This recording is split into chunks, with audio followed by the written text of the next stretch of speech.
Well, first and foremost, we all wanted to give a shout out to our families first. নাসার চাঁদে যাওয়ার অভিযান Artemis 2 নভোচারীরা 4,171 kilometre দূরত্ব অতিক্রম করে অ্যাপোলো 13-র রেকর্ড ভেঙেছে। সর্বোচ্চ দূরত্ব হবে প্রায় 4,06,788 কিলোমিটার। এটি মানব ইতিহাসে সর্বাধিক দূরত্ব। ফেরার পথে ওরিয়ন ক্যাপসুল ফ্রি রিটার্ন ট্রানজেক্টরিতে পৃথিবীর দিকে আসবেন তারা। যাত্রা প্রায় 4 দিন দীর্ঘ হবে। ফ্লাইবাই চলাকালীন ক্রু চাঁদের দূরবর্তী পৃষ্ঠের অজানা এলাকা পর্যবেক্ষণ করবেন। একটি ছবি দেখায় ওরিয়েন্টাল বেসিন চাঁদের বিশাল একটি গর্ত, যা আগে শুধুমাত্র অপ্রাণিত মহাকাশ মিশনের মাধ্যমে দেখা গিয়েছিল। প্রযুক্তির উন্নতির পরও মানব চোখের পর্যবেক্ষণ সবচেয়ে কার্যকর, কারণ চোখের রিসেপ্টর সংখ্যা কোনো ক্যামেরার তুলনায় অসীম।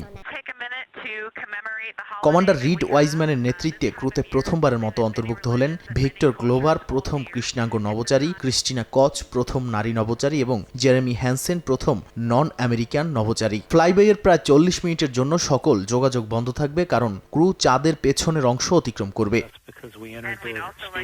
ফ্লাইবাইটি আর্টেমিস 3 এবং আর্টেমিস 4-এর জন্যও গুরুত্বপূর্ণ। নভোচারীরা চাঁদের পৃষ্ঠের বৈশিষ্ট্য পর্যবেক্ষণ করে নোট নেবেন। নাসার প্রধান জ্যারেট আইজ্যাকম্যান বলেছেন, এই মিশন ভবিষ্যতের লুনার ল্যান্ডিং ও মহাকাশ গবেষণার পথ সুগম করবে। নাদিম মারজান, সময় সংবাদ।